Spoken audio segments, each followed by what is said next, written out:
Welcome back to the channel and welcome back to another UFC fight prediction video. In this video, I'll be predicting the four card fights for UFC Fight Night, Whittaker versus Aliskerov. So without further ado, let's get to our first fight on the card. So in our first fight, we have in the bantamweight division, we got Long Xiao versus Chang Ho Lee, for the road to UFC finale. And how do I feel about this one right here? Is I'm going low confidence Chang Ho Lee to beat Long Xiao. That's why Chang Ho Lee has, not nearly as much experience, but I feel like he has fought better competition throughout the tournament and throughout his career so far, on average. And it's like he's a stronger fighter here. And I'm leaning to like a second round TKO for Chang Ho Lee, but a lot of it is purely speculative. Like I feel like none of the opponents are truly relevant on either side, to be honest. So you can't really be like, oh, he did beat this guy, he beat that guy. But I feel like he fought better competition. He fared better against better competition. Whereas Long Xiao just kind of struggled with all his competitions throughout the show. So I'm leaning Chang Ho Lee to get the second round TKO. So in this one, I got Chang Ho Lee via second round TKO. Now to our next one, we have in the light heavyweight division, we got Magomedov Gadzhiyasulov versus Ribeiro. And how do I feel about this one right here? Is I'm going average confidence Magomedov Gadzhiyasulov to beat Ribeiro.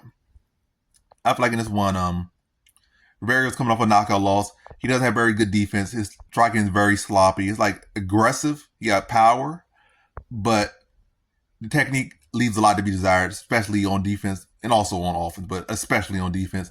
And I feel like Magomedov Gadzhiyasulov is the more polished striker, bigger, stronger fighter, and he'll be able to find that chin of Ribeiro that's already been tapped in his last fight. I think he knocks him out in the first round. So in this one, I got Magomedov Gadzhiyasulov via first round TKO.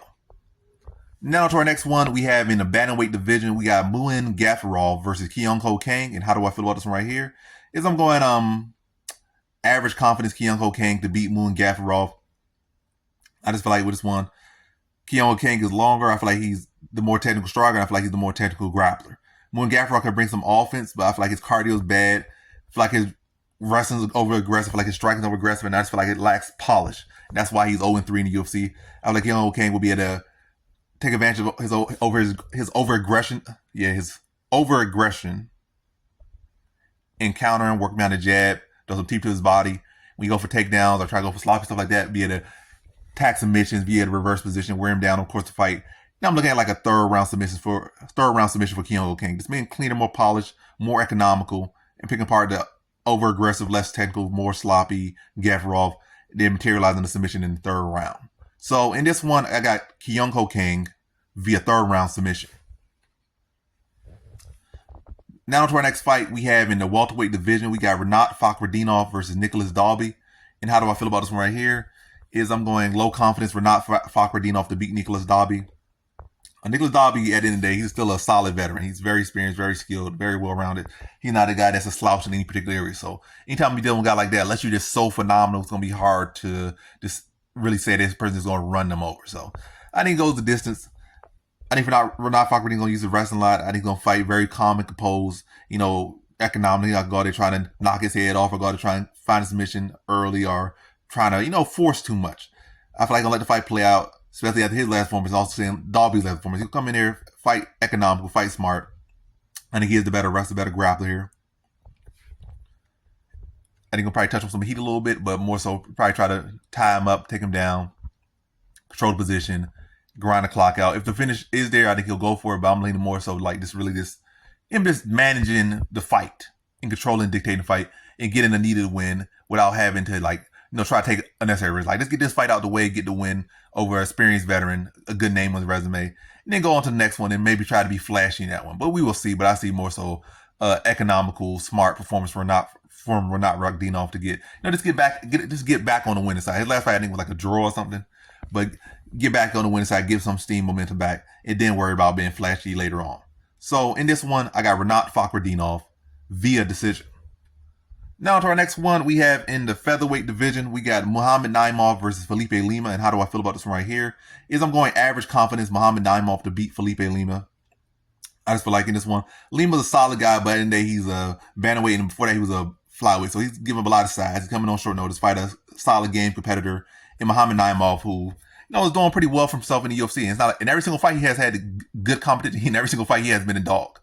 So it's not like he's been coming in here getting cans. They've been feeding him people that are feeding him to people that were supposed to beat him, and he's been winning every single time. So this guy's solid, and I definitely think he will like to have a smaller guy like Lima on the other side of him. Yes, you're probably a little bit more technical, but not that much more. And your level of competition nowhere near the level that Naimov has fought just yet in your career. Still young in your career, but getting with Naimov is gonna be to hold his own on feet with.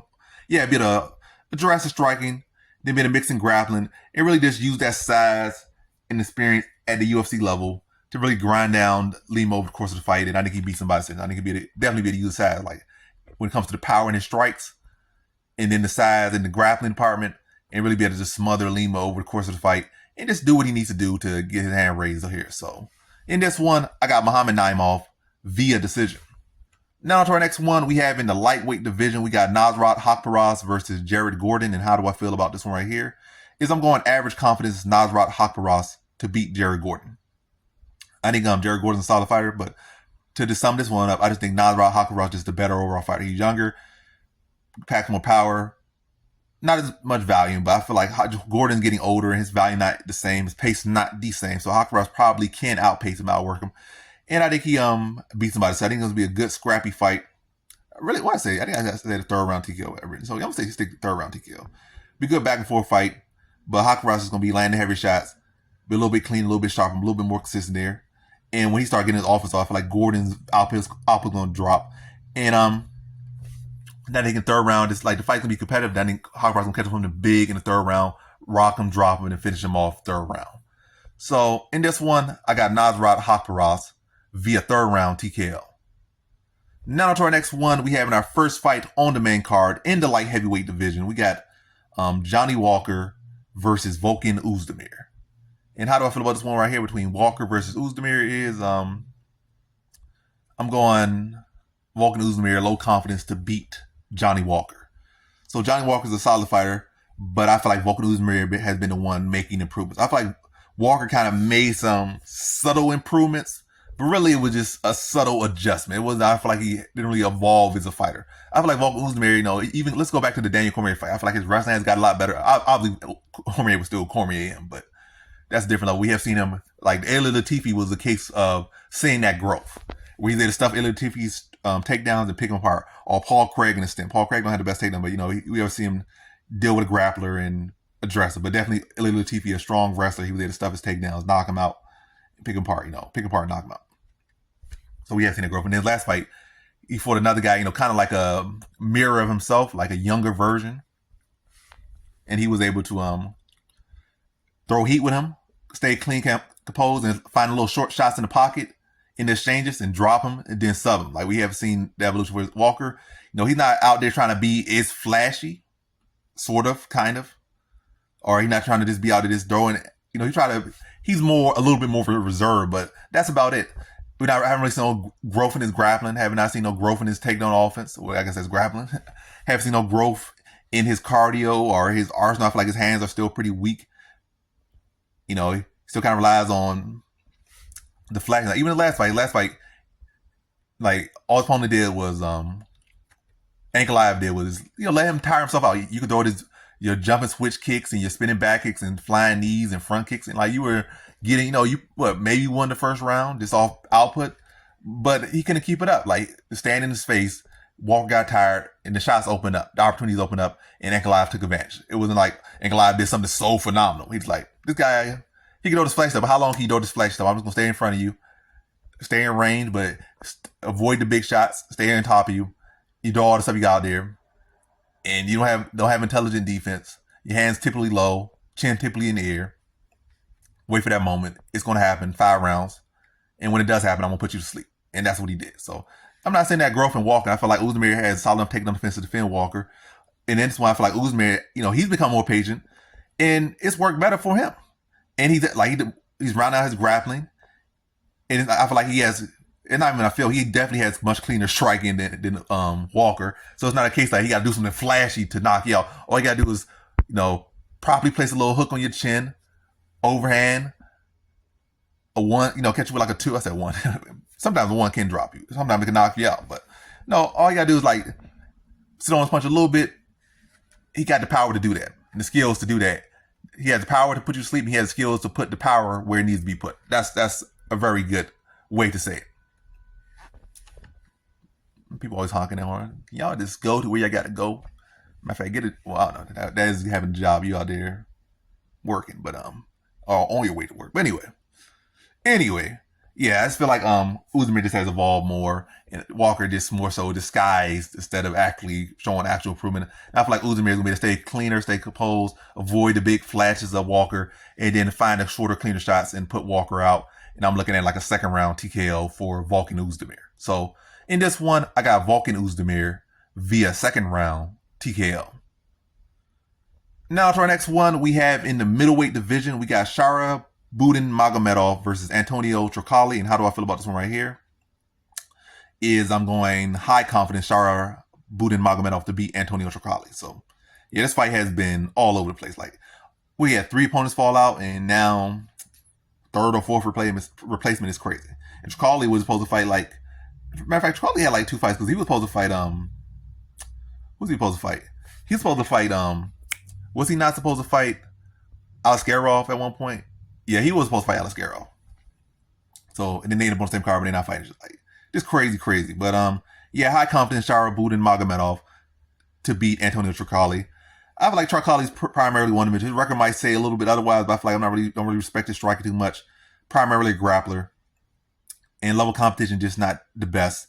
I feel like Shara Budin Magomedov is going to be able to address the grappling, because it's probably like really the only thing you have to respect. You know, you got to respect to the degree, but I'm saying as far as a relative threat, I feel like striking the Trocoli is not that relative. He will have a 9-inch reach range, but I feel like I still don't really respect his striking too much. And then the grappling, I feel like Shara Budin Magomedov is going to be able to press him, test the shots, defend a couple of takedowns early, and once Trocoli starts to feel some heat on him, I feel like he's going to start to shell up, cover up, panic, and I feel like Shara Budin Magomedov is going to be able to go heavy on offense and put him away first round, like mid portion of that first round. I feel like Trocoli's not going to respond well to the heat that he's receiving and the damage that's being dealt on him by Shara Budin Magomedov, and he's not going to be familiar with it, and he's not going to be able to know how to deal with it. It's just going to see him just fold up and get put out in the first round, especially with all this short notice and jumping here, now going and jumping up and fighting this level of competition that he has never really faced in his career. Yeah, I think he gets put away in the first round. So in this one, I got Shara Budin Magomedov via first round TKO. Now to our next one, we have in the welterweight division, we got Kelvin Gastelum versus Daniel Rodriguez. And how do I feel about this one right here? I'm going Kelvin Gastelum, average confidence to beat Daniel Rodriguez. I think 2 solid competitors, but Gastelum, like, he has only really fought and lost to the best guys over the past couple years. And Sean Brady was a stylistic matchup. I feel like Gastelum, really his weakest area is in his grappling. When you take him, you can see how he can be dominated there, and that's what Sean Brady did. Rodriguez has some grappling, but his offensive takedowns are nothing really respectable at all. Defensive wrestling, okay. If anything, I feel like Gastelum the better wrestler here. Clearly the better wrestler here. I might even say he's clearly the better submission grappler here. I might even say that, but I would definitely say without a doubt, clearly the better wrestler here.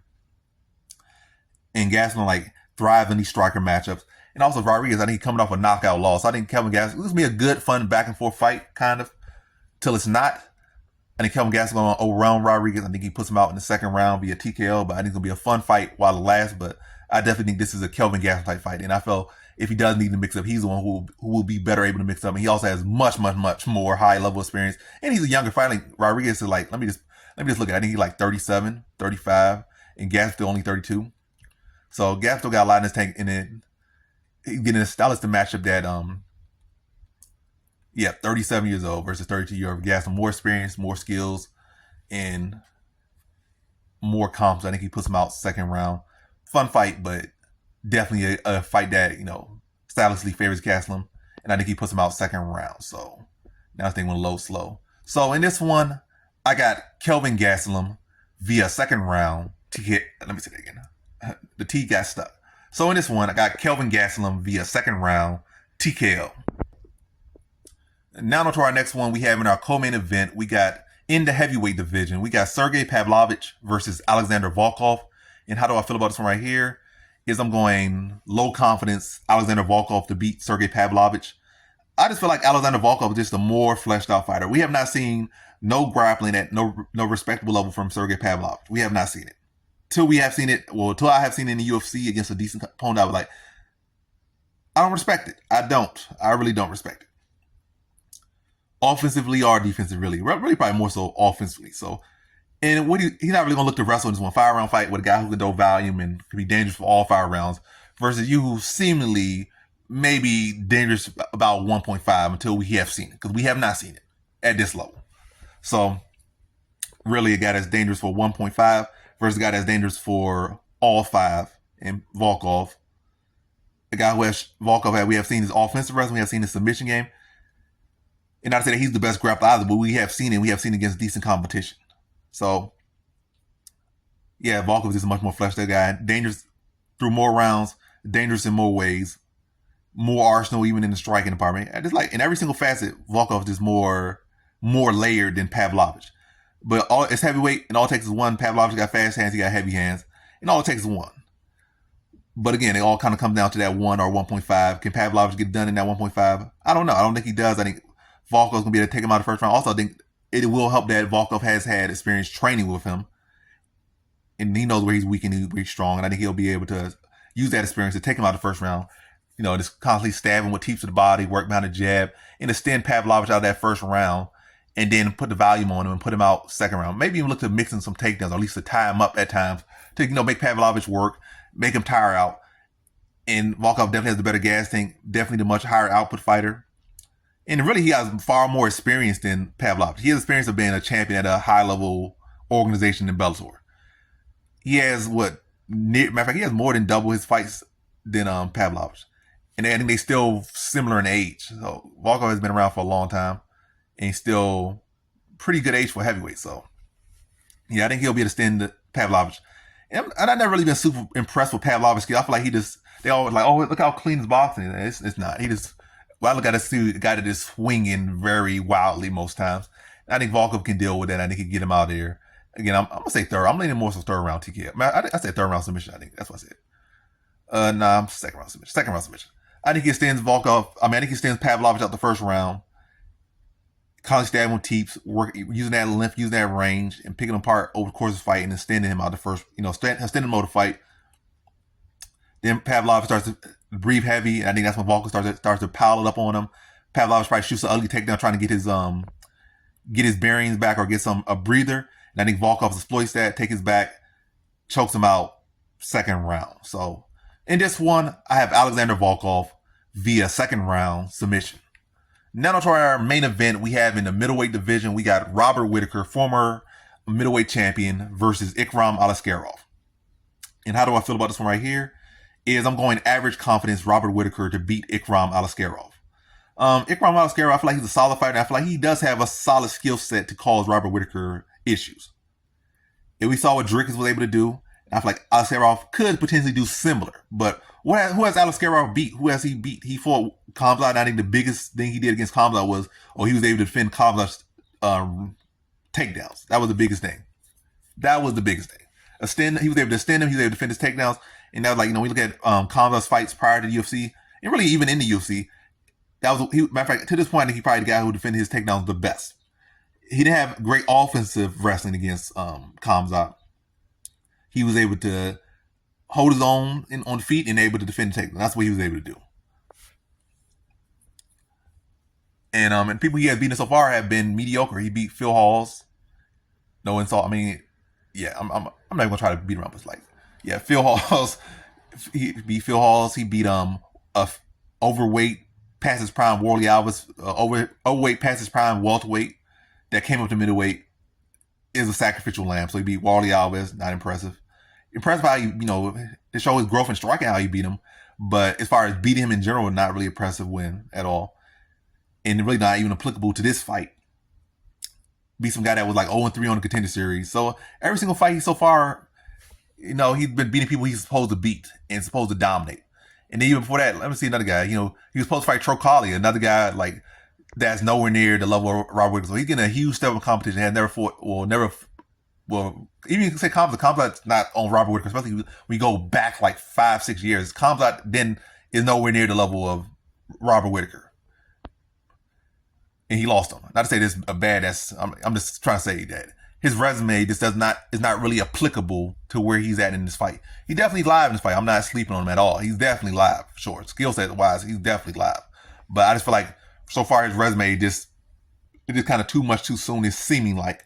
I feel like Robert Whittaker is going to be prepared for him. He's training for Kang, who is a much better wrestler than him. So I feel like he'll be prepared for the wrestling. Rick Ram has much better cardio than Kamzat. It seems like his striking is coming along better than Kamzat. So it's a different beast. It's not the same thing where you got to just prepare to send a guy beyond 1.5 for him to start to fall apart. I can see Ikram being dangerous through 5 rounds. But yeah, I didn't get this really for me. Just coming down to the lack of thorough competition, lack of thorough wins. And really, he was still on that point where they would just give him, they were just feeding him cans to build him up. That's what he still was on that track record. And now they jumping from cans to creme de la creme. So it's like a huge step up. And I think Robert Whittaker has always shown solid takedown defense, very solid grappler. And I think he'll, have made adjustments from the Dricus to place. Plus, Dricus is very awkward as well. So it's a whole different thing. It's not just that Dricus grappled him. And then also, Robert Whittaker was doing well grappling Dricus. It was like he got caught up in the awkwardness of Dricus and this was never really able to recover from it. But I think against Ikram Aliskerov, I think Robert Whittaker, more prepared for that style, or more prepared for what Ikram is bringing, and look to extend Aliskerov tremendous takedowns, and then really to start to get in his groove and start to get himself going. When Robert Whittaker starts to get his groove, he's hard for anyone to beat. So once he starts to stuff takedowns and start to work behind the strike, start to get his oblique kicks going, get his side kicks going, just start to get his groove going. I think Robert Whittaker is just going to be able to address the wrestling, use his experience, use his skills to outwork, outstrike, and dictate where this fight is and where it's not at. Control the tempo of this fight, control the narrative of this fight. And I think he beats Ikram Aliskerov by decision here. So in this one, I got Robert Whittaker via decision. And so that concludes my predictions for the 4-card fights for UFC Fight Night, Whittaker versus Aliskerov. And as always, thanks for watching.